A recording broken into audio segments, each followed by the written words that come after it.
سلام دوستان من، بریم با هم یه کوکوی خوشمزه با سوسیس درست کنیم. ما 4 تا سوسیس کوکتل میخوایم، کمی پنیر پیتزا، 3 عدد سیب زمینی، 1 عدد پیاز.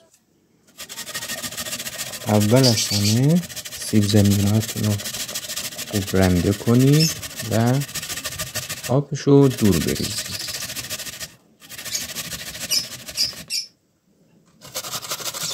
بعدش پیاز رو داخلش رنده کنید.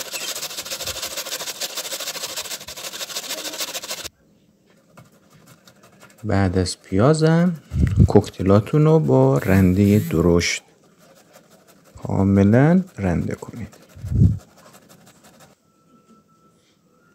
بعد پنیر پیتزا میخوایم. پنیر پیتزاتون هم اگه زیادترم بریزید باز مشکل نداره. کمی فلفل و زردچوبه. نمک نریزید چون خود سوسیس و پنیر پیتزا معمولا شورن. نمک نریزید، همه رو با هم مخلوط کنید. اگه دیدید که کوکوتون خشکه، 1 عدد تخم مرغ هم بزنید.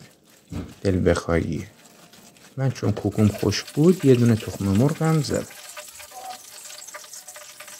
بعد به این صورت کوکوهاتون رو درست کنید و سرخ کنید.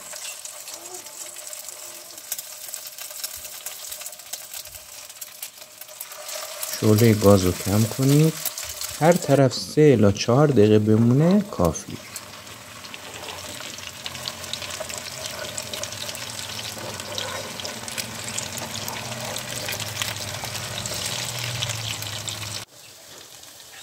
کوکوتون آماده شد.